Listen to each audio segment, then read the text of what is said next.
पूरे देश को जिसका इंतजार था वो इंतजार खत्म हो गया। कोरोना के खिलाफ जंग में भारत को बहुत बड़ी सफलता मिली है। नए साल के पहले ही दिन हमारे देश को कोरोना की वैक्सीन मिल गई है। सरकार की कमेटी ने भारत के सीरम इंस्टीट्यूट में बन रही वैक्सीन को इमरजेंसी इस्तेमाल की इजाजत दे दी है। कोरोना के खिलाफ जंग में बड़ी कामयाबी। कोरोना के खिलाफ भारत को मिल गई वैक्सीन। पहली वैक्सीन को मिल गई मंजूरी। नए साल पर सरकार का देश को बड़ा तोहफा। नए साल के पहले ही दिन इससे बड़ी और अच्छी खबर नहीं हो सकती थी। साल 2020 कोरोना की महामारी लाया और साल 2021 के पहले ही दिन उसका खात्मा करने वाली वैक्सीन की सौगात लेकर आया। सरकार की बनाई सब्जेक्ट एक्सपर्ट कमेटी ने पुणे की सीरम इंस्टीट्यूट में बन रही कोरोना वैक्सीन को इमरजेंसी इस्तेमाल की इजाजत दे दी है। सीरम इंस्टीट्यूट ने ब्रिटेन की ऑक्सफोर्ड एस्ट्राजेनेका कंपनी के सहयोग से कोविशील्ड नाम की वैक्सीन तैयार की है, जिसे ट्रायल में 90% तक कारगर पाया गया है। सब्जेक्ट एक्सपर्ट कमेटी की सिफारिश पर कोविड-19 टीके के आपात इस्तेमाल को लेकर drugs controller general of India यानी डीजीसीआई को अंतिम फैसला करना है। उसकी हरी झंडी मिलते ही भारत में वैक्सीन दिए जाने की तारीख लगभग तय हो जाएगी। इसकी एक बड़ी वजह यह है कि जिस कोविशील्ड वैक्सीन को इजाजत मिली है वो पुणे के सीरम इंस्टीट्यूट में बन रही है। आज तक ने अपनी एक्सक्लूसिव लैब रिपोर्ट में आपको दिखाया था कि करीब 5 करोड़ डोज अभी तैयार हैं। आपकी वैक्सीन की कीमत क्या होगी? अगर कोई देख रहा है, लगाना चाहता है आपकी वैक्सीन, कितने पैसे खर्च करने होंगे? तो पहले तो गवर्नमेंट को हम 200 रुपये में पर डोज देंगे, मतलब एक आदमी को 400 रुपये में मिलेगी। वो गवर्नमेंट को स्पेशल प्राइस दे रहे क्योंकि गवर्नमेंट करोड़ों डोज लेने वाली है, ऐसे स्पेशल प्राइस दी है। प्राइवेट सप्लाईज में जब 2-3 महीने बाद आएगी तब एक आदमी को 1000 रुपये एक डोज के लिए देना पड़ेगा। उसमें वो रिटेलर्स को 200-300 रुपये मिलेगी और हमें हमारे हाथ में 600 या 700 रुपये मिलेंगे। तो मतलब अगर एक आदमी को लगाना है तो उसके लिए 2000 रुपये हुए प्राइवेटली। बरोबर, प्राइवेटली जब उनको खुद पैसे से देना है और लेना है, उनको 2000 की प्राइस देने पड़ेगी, क्योंकि उसमें जो डिस्ट्रीब्यूशन का कॉस्ट है और स्टोरेज का कॉस्ट है, वो जो लोगों को पैसा बनाना है उसमें, उसका भी कॉस्ट उसमें जाता है। नहीं तो ये कब से मिलना स्टार्ट होगी? 2000 ये मार्च अप्रैल में हो सकता है। केमिस्ट में मिलनी शुरू हो जाएगी? तो क्या प्रोसेस रहेगा? मैं केमिस्ट की दुकान पे जाऊंगा, बोलूंगा मुझे वो वैक्सीन नहीं, आपको डॉक्टर के पास जाना पड़ेगा। आपके डॉक्टर एक हॉस्पिटल में जा सकते हैं, वरना डॉक्टर के क्लिनिक पे जाएंगे। डॉक्टर के पास स्टॉक भी होगा, केमिस्ट के पास स्टॉक भी होगा, मगर ये प्रोडक्ट है कि सिर्फ एक डॉक्टर आपको दे सकता है आपकी मेडिकल कंडीशन चेक करने के बाद। वैक्सीन तैयार है और इसे पहले दौर में दिए जाने की तैयारी पूरी हो चुकी है। इन्हीं तैयारियों को परखने के लिए कल से पूरे देश में ड्राई रन शुरू हो रहा है। इस ड्राई रन से पहले दिल्ली में केंद्रीय स्वास्थ्य मंत्री डॉक्टर हर्षवर्धन ने एक अहम बैठक की। हमारी हर बारीक से बारीक जो एस्पेक्ट्स हैं उनको पूरी अच्छी तरीके से उनका अध्ययन कर लें। जहाँ जहाँ हमें वैक्सीनेशंस करने हैं, उन वैक्सीनेशन के जो साइट्स हैं, वैक्सीनेशन की जो टीम्स हैं, उन साइट्स के ऊपर जो माइन्यूट से माइन्यूट बातों को ख्याल करना है। वैक्सीन बनाने के मामले में भारत के पुणे की कंपनी सीरम इंस्टीट्यूट नंबर 1 है। वहीं वैक्सीनेशन के मामले में भारत का तजुर्बा सबसे ज्यादा है। भारत में वैक्सीनेशन का नेटवर्क भी सबसे बड़ा है। वैक्सीन को कंपनी से एयरपोर्ट और एयरपोर्ट से तमाम राज्यों के प्राइमरी हेल्थ सेंटर तक भेजने की तैयारी भी पूरी है। कोल्ड चेन से जुड़े साधन और संसाधन जुटा लिए गए हैं। लेकिन वैक्सीन आने का मतलब ये नहीं कि अब ढिलाई बरती जाएगी। इस अभियान से पहले पीएम मोदी ने देश को एक नया मंत्र दिया है। पहले मैं कहता था दवाई नहीं तो ढिलाई नहीं, लेकिन अब मैं फिर से कह रहा हूं दवाई भी और कड़ाई भी। कड़ाई भी बरतनी है और दवाई भी लेनी है। दवाई आ गई तो सब छूट मिल गई, ये भ्रम में मत रहना। दुनिया यही कहती है, वैज्ञानिक यही कहते हैं, और इसलिए अब मंत्र रहेगा हमारा 2021 का, दवाई भी और कड़ाई भी।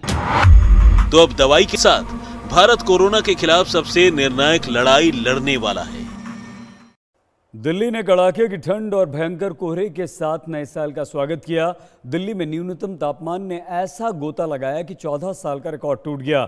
हाड़ कपकपा देने वाली सर्दी के साथ घने कोहरे ने सुबह लोगों की मुश्किलें नए साल में और बढ़ा दी थी।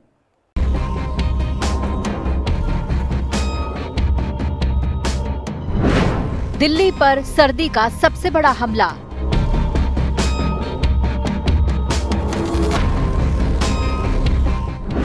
एक 1.1 डिग्री पर पहुंचा पारा।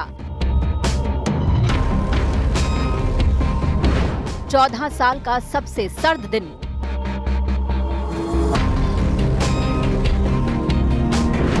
कड़ाके की सर्दी के साथ कोहरे का हमला।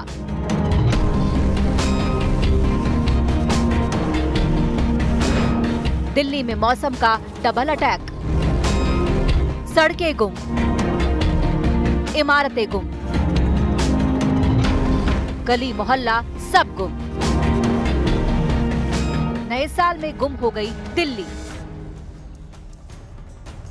2021 की पहली सुबह कुछ ऐसी होगी, इसकी भविष्यवाणी तो मौसम विभाग पिछले कई दिनों से कर रहा था, लेकिन दिल्ली वालों ने सोचा नहीं था कि वाकई पहली जनवरी की सुबह ऐसी होगी कि सब कुछ गुम हो जाएगा। जिन लोगों को घर से निकलने की मजबूरी थी, उनके लिए ये किसी खौफनाक अनुभव से कम नहीं था। कहीं कहीं विजिबिलिटी 0 तक हो गई थी। ऐसे में हाईवे पर गाड़ी चलाना किसी खतरे से कम नहीं होता। और मुझे गाड़ी चलाने में बहुत परेशानी हो रही है, दिख नहीं रहा। गूगल से तो थोड़ा थोड़ा दिख रहा था, जैसे ही यमुना पुल से पीछे आया ना तो मुझे कुछ भी नहीं दिख रहा। अब ये यहाँ से भी गाड़ी चलाने में मुझे बहुत प्रॉब्लम हो रही है। अच्छा, जाना कहाँ? मुझे गीता कॉलोनी जाना है अपनी शॉप पे। अच्छा, इतना फॉग इससे पहले कब देखा आपने? कभी नहीं देखा, बहुत कम देखा। अब ज्यादा हो गया। दिल्ली की सुबह की 5 तस्वीरें देखिए। जगह अलग अलग लेकिन तस्वीरें एक जैसी। राजघाट, आईपी एक्सटेंशन, मुंडका, गोकुलपुरी और यमुना बैंक। हर तस्वीर में कोहरे की घनी चादर नजर आ रही है। दूर की छोड़िए, पास तक देखना मुश्किल हो रहा है। दिल्ली की सड़कों पर सुबह के वक्त जो है वो धुंध की चादर जो है वो पूरी तरह से लिपटी हुई है। अधिकांश रूप से अगर कहा जाए खुले इलाकों के अंदर विजिबिलिटी जो है वो सुबह के वक्त जो है वो 0 विजिबिलिटी जो है वो दर्ज की गई है, चाहे वो सिंघू बॉर्डर का इलाका हो, अलीपुर हो, इन तमाम इलाकों में। और जो भीड़ भाड़ वाले इलाके हैं यहाँ पर भी आप देख रहे होंगे कि विजिबिलिटी जो है वो 100 से 150 मीटर जो है वो फिलहाल जो है वो दर्ज की गई है। और दिल्ली की ही नहीं बल्कि राजधानी के आसपास के इलाके भी धुंध की समस्या से जूझते नजर आए। ग्रेटर नोएडा का हाल देखिए, ऐसा लग रहा है कि कैमरे के आगे सफेद चादर रख दी गई हो।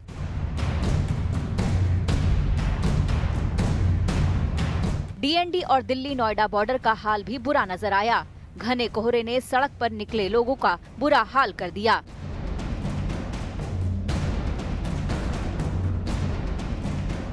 इतना तगड़ा कोहरा पड़ रहा है, पीछे से आया हूँ और मेरे को कुछ दिखाई भी नहीं दे रहा। अभी मतलब कि एक गाड़ी में टक्कर भी लग जाती। इतना भयंकर कोहरा पड़ रहा है डीएनडी एक्सप्रेस हाईवे पे। सर ऐसी परिस्थिति में तो इतनी मतलब परेशानियां हैं, मतलब कुछ दिखेगा नहीं तो बंदे आगे भी नहीं जा पाएंगे। कुछ दिखाई नहीं दे रहा है, इतना मतलब कोहरा पड़ रहा है, कुछ समझ नहीं आ रहा क्या करें। गाड़ी भी बहुत मंदी चलानी पड़ रही है इसी वजह से। लेकिन कोहरा तो कड़ाके की सर्दी के साथ सौगात बनकर आया था। असली मुश्किल तो गिरते पारे की वजह से पैदा हुई। दिल्ली में पारे ने इतना नीचे गोता लगाया कि 14 साल का रिकॉर्ड टूट गया। दिल्ली में साल के पहले दिन न्यूनतम तापमान 1.1 डिग्री सेल्सियस दर्ज हुआ। कल न्यूनतम तापमान 3.3 डिग्री सेल्सियस दर्ज हुआ था। 14 साल पहले 8 जनवरी 2006 को दिल्ली में पारा 0.2 पर गिर गया था। उसके बाद कभी इतना जाड़ा नहीं पड़ा। पिछले साल जनवरी में न्यूनतम तापमान 2.4 तक ही पहुंचा था। बट आज का जो खबर है वो 1.1 सफदरजंग एयरपोर्ट का जो रिकॉर्ड हुआ है मिनिमम टेम्परेचर, ये लोएस्ट है 14 साल में। सेकेंड लोएस्ट रिकॉर्ड है। एवर लोएस्ट था 2006 में 8 जनवरी में 0.2। आज जो 1.1 हुआ है वो सेकेंड एवर लोएस्ट है।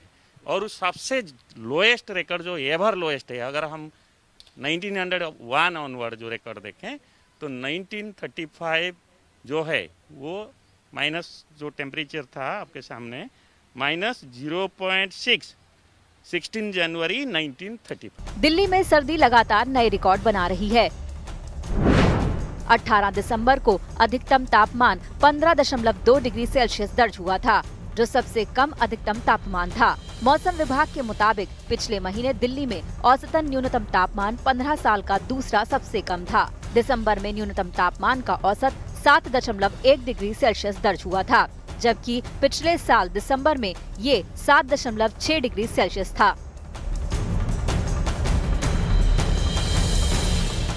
हालांकि मौसम विभाग का मानना है कि कल से मौसम में सुधार होगा। पश्चिमी विक्षोभ की वजह से कल से 6 जनवरी के बीच न्यूनतम तापमान में इजाफा होगा। मौसम विभाग ने 4-5 जनवरी को न्यूनतम तापमान में 8 डिग्री के इजाफे का अनुमान जताया है। पश्चिमी विक्षोभ की वजह से 3 से 5 जनवरी के बीच दिल्ली में हल्की बारिश हो सकती है, जबकि हिमालय क्षेत्र में बर्फबारी हो सकती है। बहुत एक्टिव वेस्टर्न डिस्टर्बेंस आ रहा है, मतलब बहुत इंटेंस है। वो 3 जनवरी से हिट कर रहा है और दिल्ली में जो है 3 जनवरी से 5 जनवरी बारिश होगा। लाइट रेन होगा 3 जनवरी को, 4-5 को रुक रुक के बारिश होगा, यानी 4th जो है मोस्ट एक्टिव है। चलिए, ये तो राहत की बात है कि कल से मौसम में सुधार हो सकता है, लेकिन आज की सुबह दिल्ली वालों को लंबे समय तक याद रहेगी। आज तक ब्यूरो। पूरे देश को जिसका इंतजार था वो इंतजार खत्म हो गया। कोरोना के खिलाफ जंग में भारत को बहुत बड़ी सफलता मिली है। नए साल के पहले ही दिन हमारे देश को कोरोना की वैक्सीन मिल गई है। सरकार की कमेटी ने भारत के सीरम इंस्टीट्यूट में बन रही वैक्सीन को इमरजेंसी इस्तेमाल की इजाजत दे दी है। कोरोना के खिलाफ जंग में बड़ी कामयाबी।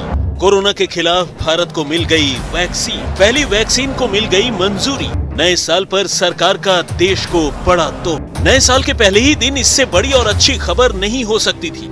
साल 2020 कोरोना की महामारी लाया और साल 2021 के पहले ही दिन उसका खात्मा करने वाली वैक्सीन की सौगात लेकर आया। सरकार की बनाई सब्जेक्ट एक्सपर्ट कमेटी ने पुणे की सीरम इंस्टीट्यूट में बन रही कोरोना वैक्सीन को इमरजेंसी इस्तेमाल की इजाजत दे दी है। सीरम इंस्टीट्यूट ने ब्रिटेन की ऑक्सफोर्ड एस्ट्राजेनेका कंपनी के सहयोग से कोविशील्ड नाम की वैक्सीन तैयार की है, जिसे ट्रायल में 90% तक कारगर पाया गया है। सब्जेक्ट एक्सपर्ट कमेटी की सिफारिश पर कोविड-19 टीके के आपात इस्तेमाल को लेकर drugs controller general of India यानी डीजीसीआई को अंतिम फैसला करना है। उसकी हरी झंडी मिलते ही भारत में वैक्सीन दिए जाने की तारीख लगभग तय हो जाएगी।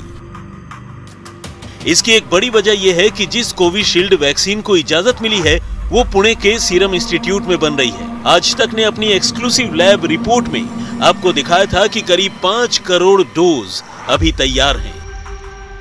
आपकी वैक्सीन की कीमत क्या होगी? अगर कोई देख रहा है, लगाना चाहता है आपकी वैक्सीन, कितने पैसे खर्च करने होंगे? तो पहले तो गवर्नमेंट को हम 200 रुपये में पर डोज देंगे, मतलब एक आदमी को 400 रुपये में मिलेगी। वो गवर्नमेंट को स्पेशल प्राइस दे रहे क्योंकि गवर्नमेंट करोड़ों डोज लेने वाली है, ऐसे स्पेशल प्राइस दी है। प्राइवेट सप्लाईज में जब 2-3 महीने बाद आएगी तब एक आदमी को 1000 रुपये एक डोज के लिए देना पड़ेगा। उसमें वो रिटेलर्स को 200-300 रुपये मिलेगी और हमें हमारे हाथ में 600 या 700 रुपये मिलेंगे। तो मतलब अगर एक आदमी को लगाना है तो उसके लिए 2000 रुपये हुए प्राइवेटली। बरोबर, प्राइवेटली जब उनको खुद पैसे से देना है और लेना है, उनको 2000 की प्राइस देने पड़ेगी, क्योंकि उसमें जो डिस्ट्रीब्यूशन का कॉस्ट है और स्टोरेज का कॉस्ट है, वो जो लोगों को पैसा बनाना है उसमें, उसका भी कॉस्ट उसमें जाता है। नहीं तो ये कब से मिलना स्टार्ट होगी? 2000 ये मार्च अप्रैल में हो सकता है। केमिस्ट में मिलनी शुरू हो जाएगी? शुरू हो जाएगी। तो क्या प्रोसेस रहेगा? मैं केमिस्ट की दुकान पे जाऊंगा, बोलूंगा मुझे वो वैक्सीन नहीं, आपको डॉक्टर के पास जाना पड़ेगा। आपके डॉक्टर एक हॉस्पिटल में जा सकते हैं, वरना डॉक्टर के क्लिनिक में जाएंगे। डॉक्टर के पास स्टॉक भी होगा, केमिस्ट के पास स्टॉक भी होगा, मगर ये प्रोडक्ट है कि सिर्फ एक डॉक्टर आपको दे सकता है आपकी मेडिकल कंडीशन चेक करने के बाद। वैक्सीन तैयार है और इससे पहले दौर में दिए जाने की तैयारी पूरी हो चुकी है। इन्हीं तैयारियों को परखने के लिए कल से पूरे देश में ड्राई रन शुरू हो रहा है। इस ड्राई रन से पहले दिल्ली में केंद्रीय स्वास्थ्य मंत्री डॉक्टर हर्षवर्धन ने एक अहम बैठक की। हमारी हर बारीक से बारीक जो एस्पेक्ट्स हैं उनको पूरी अच्छी तरीके से उनका अध्ययन कर लें। जहाँ जहाँ हमें वैक्सीनेशंस करने हैं, उन वैक्सीनेशन के जो साइट्स हैं, वैक्सीनेशन की जो टीम्स हैं, उन साइट्स के ऊपर जो माइन्यूट से माइन्यूट बातों को ख्याल करना है। वैक्सीन बनाने के मामले में भारत के पुणे की कंपनी सीरम इंस्टीट्यूट नंबर 1 है। वहीं वैक्सीनेशन के मामले में भारत का तजुर्बा सबसे ज्यादा है। भारत में वैक्सीनेशन का नेटवर्क भी सबसे बड़ा है। वैक्सीन को कंपनी से एयरपोर्ट और एयरपोर्ट से तमाम राज्यों के प्राइमरी हेल्थ सेंटर तक भेजने की तैयारी भी पूरी है। कोल्ड चेन से जुड़े साधन और संसाधन जुटा लिए गए हैं। लेकिन वैक्सीन आने का मतलब ये नहीं कि अब ढिलाई बरती जाएगी। इस अभियान से पहले पीएम मोदी ने देश को एक नया मंत्र दिया है।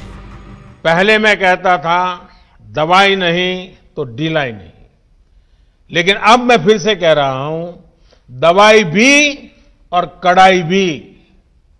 कड़ाई भी बरतनी है और दवाई भी लेनी है। दवाई आ गई तो सब छूट मिल गई, ये भ्रम में मत रहना। दुनिया यही कहती है, वैज्ञानिक यही कहते हैं, और इसलिए अब मंत्र रहेगा हमारा 2021 का, दवाई भी और कड़ाई भी। तो अब दवाई के साथ भारत कोरोना के खिलाफ सबसे निर्णायक लड़ाई लड़ने वाला है। नमस्कार, मैं हूं अंजना ओम कश्यप। हमें उम्मीद है ये वीडियो आपको पसंद आया होगा। लेटेस्ट खबरों के लिए यूं ही देखते रहिए आज तक, और इस वीडियो के पसंद आने पर लाइक, शेयर एंड सब्सक्राइब करना ना भूलें।